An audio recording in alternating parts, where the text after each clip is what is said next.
Hey, what's going on, guys? Welcome back. I'm George from APG, and I'm joined with my good friends Kevin and Brittany from Lite Brite. You guys know them. And we've got something special to show you. We finished their ProRunner build. And you can see behind us, well, I'm stoked on this one. These guys nailed it. They knocked it out of the park with the build specs. Kind of throughout the process, I was like, are you sure about those colors? But after seeing it come to life, every day walking to the back of the shop, it just got better and better. So just as we always do, guys, we're gonna just go back to the car, jump into the details. We're gonna do a bit of a build walk around, show you some of the standard things APG does, and then a lot of the creativity that our friends here inspired us to do. All right, so when you guys saw this car, it showed up as a bone stock, four-door black Wildtrak. Yes, right off the dealership lot. Straight lot. 23 miles on it. There was 23 miles on it. It had the window stickers, everything. It had that new car smell. It still has the new car smell. Brittany and Kevin wanted a car that popped. They wanted a fun color, income Miami blue. And I think it was inspired from the Porsche. What was it? So my dream car has always been a Miami blue GT3 RS. And I'm not gonna lie, way better. All right, This thing is gonna snap necks, and I'm stoked about it. You got to think, we have a YouTube and Instagram, and you need a color that's bright. So like the stepchild, the red Jeep that we have, looks amazing. It's bright red. We're in the snow, we're in the mountains, and it's always just like the red with the green or red against white draws your eyes. So we were kind of doing the yin to the yang, really. I mean, I've got a yellow ProRunner, so I'm all for color. Exactly. There's enough black and white cars out there. Just have some fun with the color. Or gray or whatever. Okay, how do we start with details right now? Full proprietary APG body system. You guys have seen these on previous builds. Just again, completely refinished with the rest of the car in this Miami blue. This is outfitted with our 1-inch gloss exposed carbon fiber flare, which has given us a really good tire poke. Naturally, the body system is beautiful, but it serves a mechanical purpose. We need to open up this wheel envelope to make room for these massive 40-inch tall tires. Had to have 40s. He's like, do you want to go 38s or 40s? 40s. 40s are bust. That's it. This body system is the only body system that's going to give you the opening for a lot of wheel travel on a 40-inch tall tire. So there's a mechanical reason behind this. And it's freaking sexy. It looks so good. And I think everyone is pretty much picking the 1-inch flare here. We had a bit of a YouTube bit on that one. But of course, you know, if you want additional tire coverage, we have those options out there.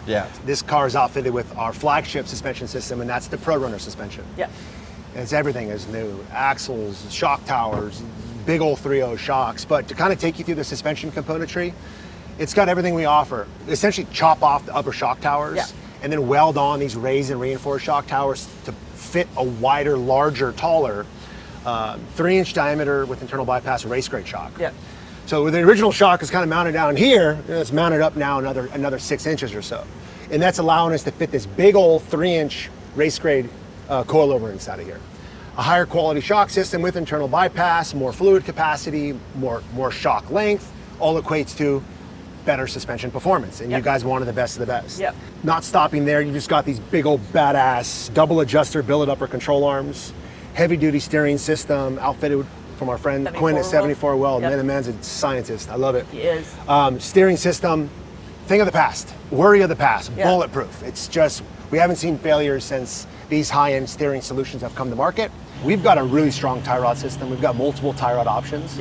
But knowing that you guys are going to spend so much time in the rocks and you're going to have a lot of forces on the outside of the tire, I put your outer tie rod into double shear for you. Yeah, you typically only see this on a fabricated upright. But we wanted to come up with our own option that placed the outer tie rod into double shear in a non-welding bolt-on configuration. We actually never had a failure before this, but we've seen you guys drive, so we actually developed this product specifically for you guys.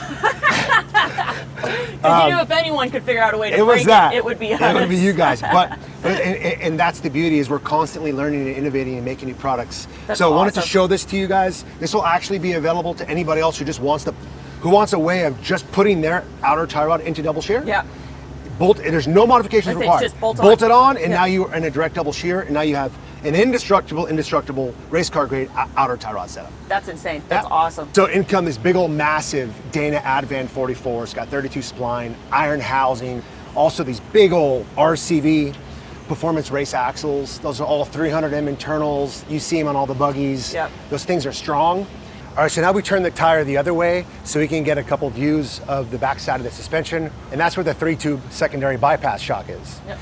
These bypass shocks, while totally unnecessary for a vast majority of driving, especially with a 3.0 primary with internal bypass and a bump stop, you've got so much valving on there already. Yep. Yeah, it's going to give you that additional control for multiple stages, but it's also allowing us to control rebound, where your rebound in the primary is pretty much set universally.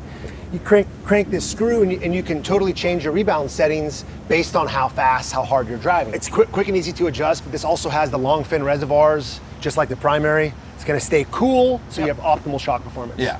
So that's pretty much it for the front. All right, cool. So I want to jump into the hood system right now. For those who want it for looks, or those who just, actually spend a lot of time driving slow, doing technical rock crawling, a lot of heat builds up into the engine bay. And even on Raptor, where you see those hood vent system, it's not really functional. In come this little idea that we had of keeping your original hood system, your original safety latch system, hinge system, but just outfitting it with this heat extracting hood trim. This hood trim allows the heat to escape the engine compartment, but also allows water to drain, and then catches the water and drains it out of factory drain ports. So much heat in the engine bay, and a lot of heat in the engine bay does what? Yeah, makes it slower. Everything's slower. Yeah. Cooks the brakes up. Your intake temps go. Everything just kind of through the roof. So just somehow assisting. Now, if you're driving the car, airflow is sending it through the tunnel and everything's good. But if you're going slow and you're technically rock crawling, it just kind of sits there stagnant. Yeah. The electric fans will come on and it'll help, but for the most part, heat rises, and we wanted to give the heat somewhere to go. So obviously, if we're going to try to serve a mechanical purpose, also make it look beautiful, and where we can, see if we can give it some accessories. So give it some forward marking amber LED lights. We have these sweet aluminum billet plates that sit on top, and those are also refinished in that same Miami blue, just giving it some accent colors. So on the underside, you can see that this replaces the factory hood pad, but you've got these raised louvers, so heat will rise, travel out the vents, and then because they're raised, water won't travel through these ports. It'll just drip out the front, factory drain ports, just as the factory intended. All right, so we've kind of went over the overall color, Miami blue, woohoo. However, Miami blue. Just adding a lot of touches to it. So refinishing the whole car, the body system, A-pillar, the door frames, the rear, the tailgate, everything. Same with the mirror caps, door handles, bottom rocker, just flowing everything across. Yeah. Some Nice people, and clean. Clean. That's the scope here. And even the door lid with the wide body isn't recessed like a lot of places seen those? do. Yeah. Like the door lid stays on the factory body, and then the wide body comes out. You actually have it flush, so that's one of those little things that people don't even realize. It's literally my favorite part about the entire body kit that you guys have is it's just everything that you guys do. It's the attention to detail. Obviously, I know better, but this could be a factory body kit. That was our goal. The fitment of it, everything is just absolutely perfect. Yeah. Right on. We kind of went over detail of the front suspension. Now let's jump into the back side. This whole rear axle is completely replaced. It's not an outfit of your original Dana 44 axle. It's an Ultimate 60. It's a semi-float, but it's a really strong semi-float. Right there at the outer hubs, it's got these dual taper bearings that just gives you so much support. It has got the strength of a full float axle. We've been romping on these things on 40s, and I've never had as much as a loose bearing. This thing is bulletproof. Okay. 3.5-inch shafts, 1/4-inch wall, massive reinforcement bracketry everywhere. It's just bulletproof. The freaking pumpkin on this thing is massive. But none of the bracketry is original. It's all unique because the whole suspension link system and all the mounts is all unique to our design. It's a parallel 4-link with a panhard. The panhard bar is, look at the back, it's totally flat. Right. Yep. You're gonna How have it should be. how it should be. Most people don't set that up right. Again, doing it The the right right way. way. Yeah. But you're gonna notice very minimal lateral movement as you cycle because we've just got that so flat. Right. Yep. And that was accomplished by reworking the whole bracket, the whole bracket The system. flatter and the longer you can make it, then there's better. not. Yeah. So suspension, same kind of idea. The front's got a 8-inch throw primary coilover. The back has got a 14-inch long throw primary coilover. Same general specs, but new springs, longer hoses. It's still a 3.0 with internal bypass, but the shock is this tall off the ground. It's a big shock. But because the front suspension geometry, you have an 8-inch throw, but you have 16 inches of travel. Correct. Right? This is a 14-inch throw, and then you have 16 inches of travel, or 17 inches of travel-ish. Or on one of the last videos, there was some confusion on that. On an independent suspension, you can have an 8-inch shock, but where it's mounted, the geometry is going to increase wheel travel from the pivot of the car. On a solid axle, it's just the shock is going directly up, going up and down, right? There's a little bit of arc angle unless that there's a trailing arm and that kind of stuff. Correct. But if we don't get in, and yours is it's not a trailing arm, but you are set forward of the axle. You're not set on top of the axle. You are set forward, which allows that extra travel. Which is why we're getting. Another one of the other confusing parts is people say, well, what is it? Is it 16 or is it 18 or is it 15? Tire size. Well, for the front, the bigger tire we have to limit up travel because that just hit. Yeah.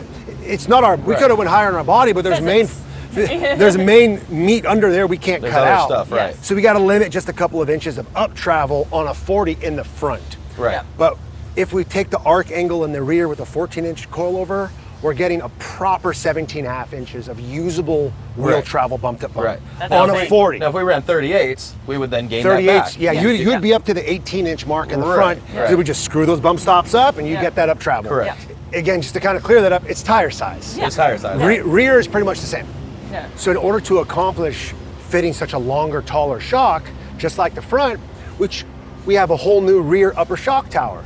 The shock tower is pretty sweet. It's really tough to get mount geometry correct when you're like working in a free space world where things can be a little bit left, a little bit right, a little bit up, a little bit down. So just like our front, everything is self-aligning.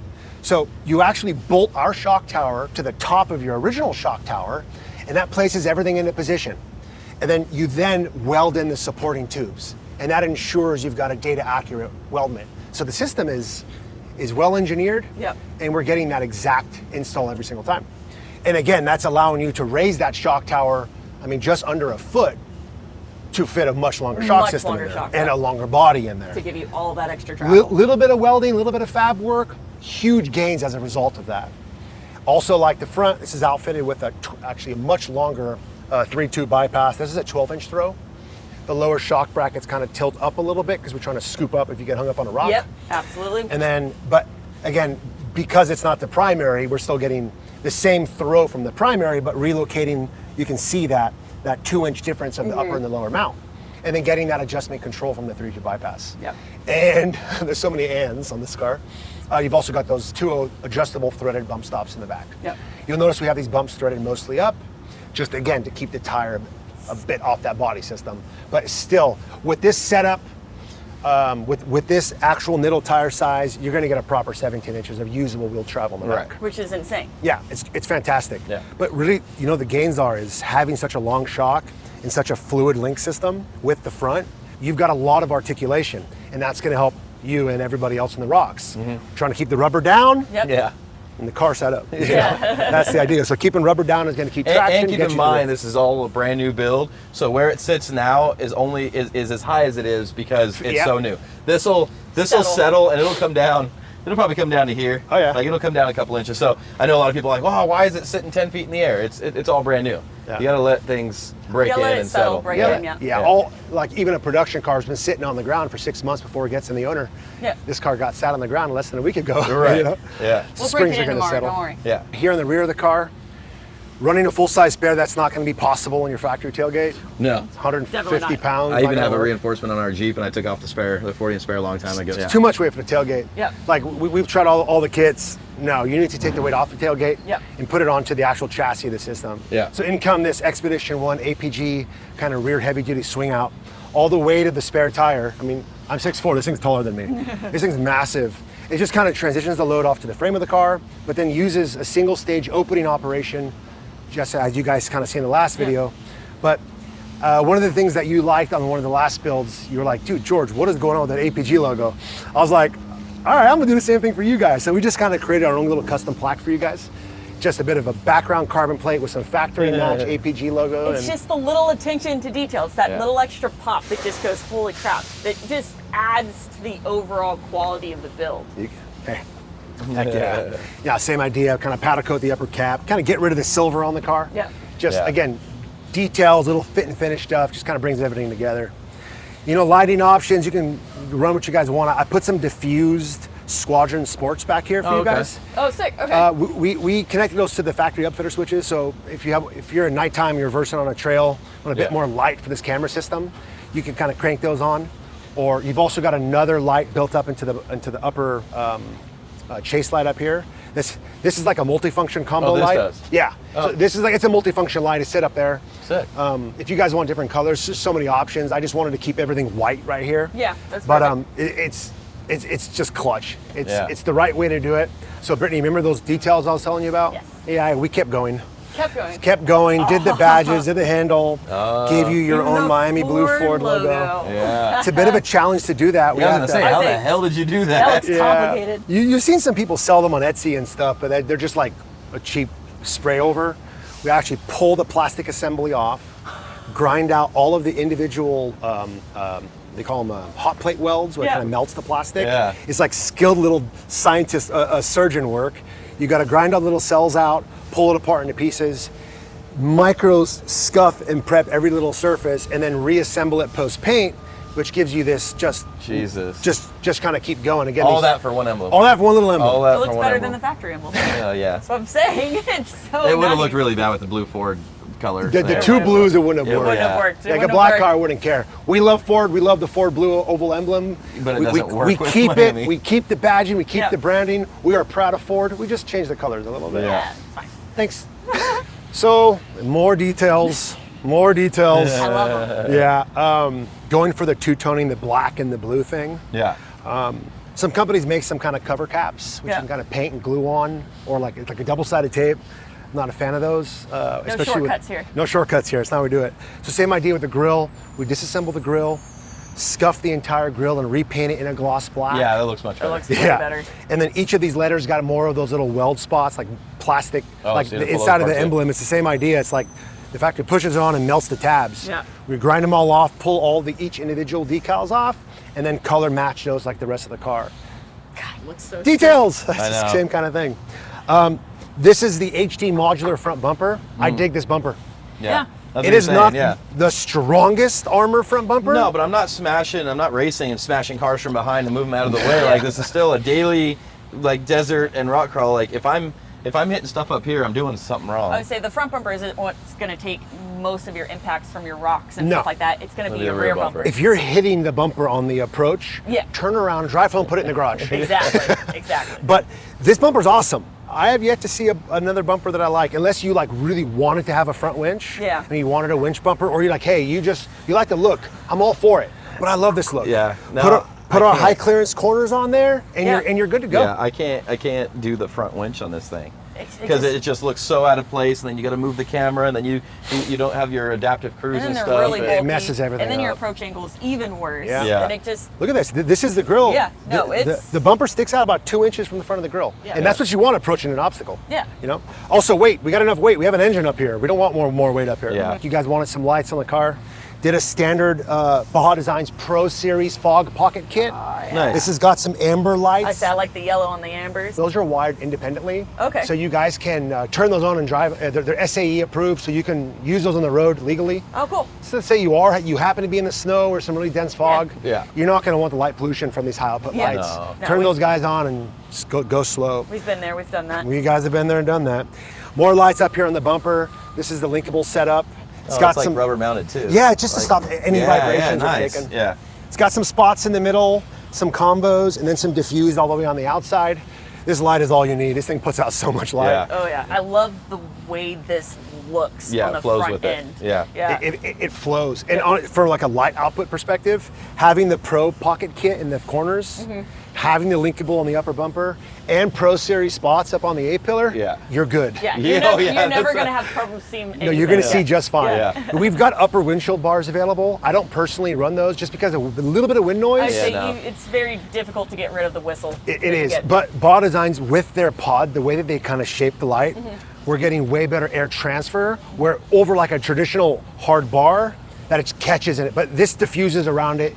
I don't hear a whistle on the upper windshield bar. Yeah. The Bronco is already it's not a aerodynamic car. It's a No. toy. It's like It's a bit aerodynamic more. as a Jeep, yeah. No, It's- exactly. It's a brick going 70 toaster down oven. the highway. Yeah. But at night, having light bars up there also, if you're in the dust, it hits all the dust right in front of your windshield. windshield. Exactly. It gives you light pollution right in front of you, where this, you'll never have light pollution in your face. Because that light travels through your field of vision onto what it's illuminating, where this is beneath the field of vision. So yeah, that's it for lights. All right, so you guys sent me these wheels and tires. We run this same Nitto. We love this tire. Absolutely. It's a 40-inch diameter, 13.5 wide, mounted on a 17-inch wheel. And you guys also sent me these wheels. This is our first time ever installing these wheels, which you guys spec the color, the burnt root beer. But when we got this wheel, we're like, dude, this wheel's sick. So it came machined. So obviously it came fully machined, and so for those of you that don't know, this is actually the Lite Brite Outlaw wheel by Baja Built Race Wheels. So this is actually a wheel that we helped Baja Built design. And it is the Outlaw wheel. So it comes generally machined or black or any other color, but in this case it did come machined, and they come pre-coated to help with oxidation over time and stuff like that. But in the case of this Bronco, we didn't want machined. We wanted something that would make it really stand out a little bit more, so we went with that burnt root beer powder coating. But these wheels are insanely sick, and it's something we've been working on for years and we're really proud of. So there's a lot of technology built into these wheels. So first off, they're forged, which you can even see through the powder coating. They are a forged wheel, which means they're significantly lighter and stronger than your typical cast wheel. On top of that, they have a lot of technology. So they have 2 valve stems so that you can air up or air down, and then real time also put up your air jack and actually measure your air pressure in real time. Although your dash does it, it's generally a little bit delayed. On top of that, it's also dual mountable, which means you can mount it as either a DOT or as a beadlock wheel. We also have, because a lot of people forget, even when you have beadlocks, that inner bead isn't necessarily protected. And running dual beadlocks is a lot more weight and a lot more technical when it comes to mounting the wheel. But these wheels are equipped with knurling on the inner bead to help protect that inner bead from debeading when you're off-road. On top of that, one thing that we always loved as well is we actually have drain holes in here.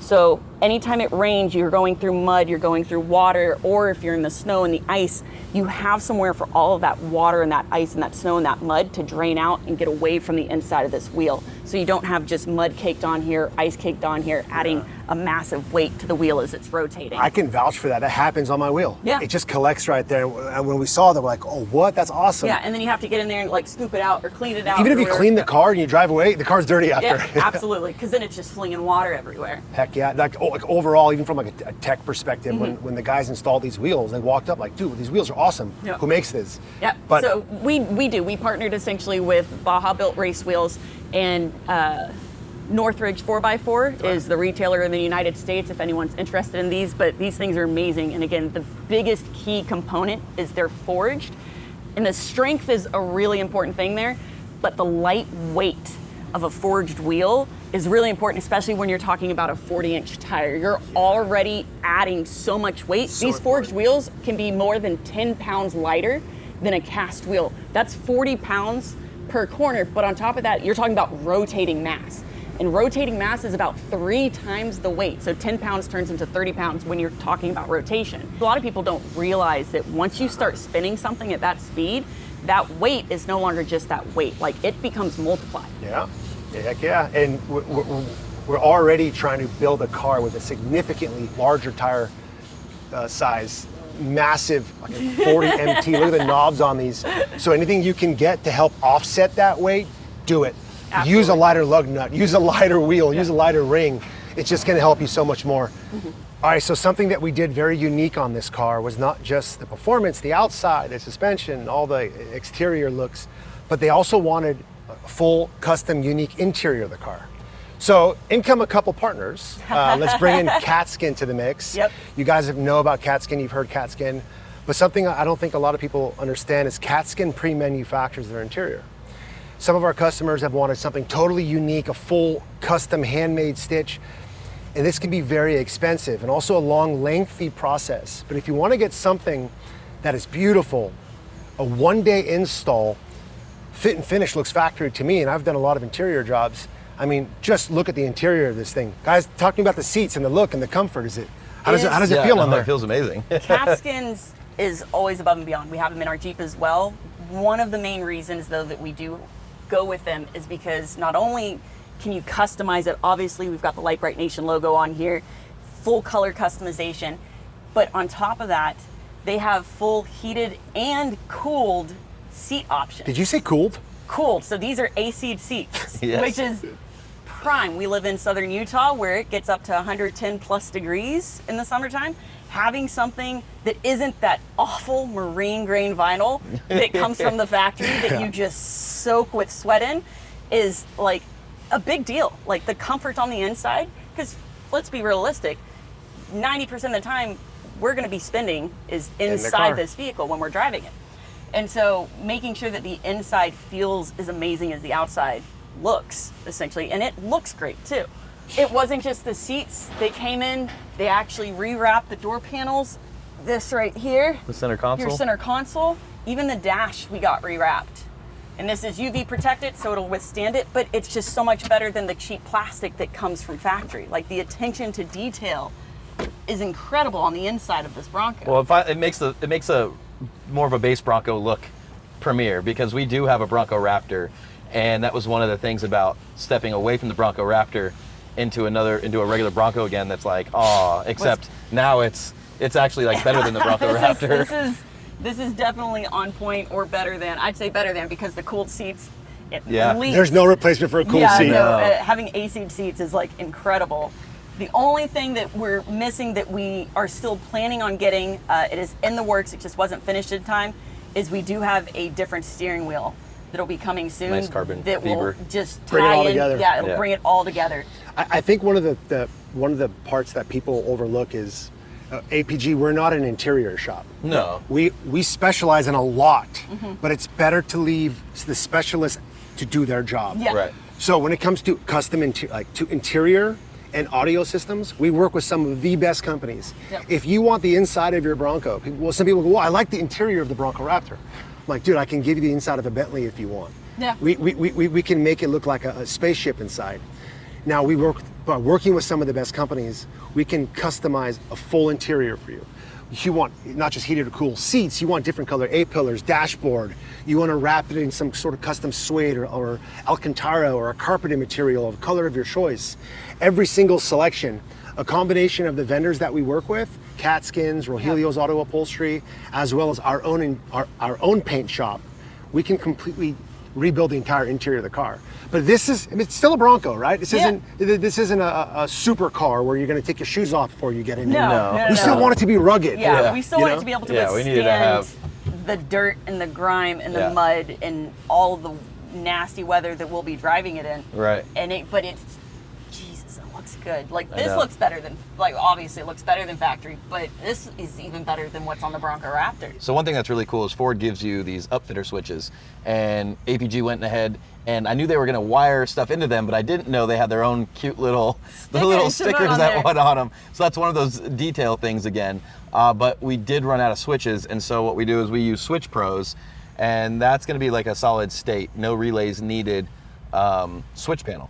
And what's super cool is obviously Switch Pros has a mounting bracket specifically designed for the Broncos so that it sits right here and it looks almost OEM.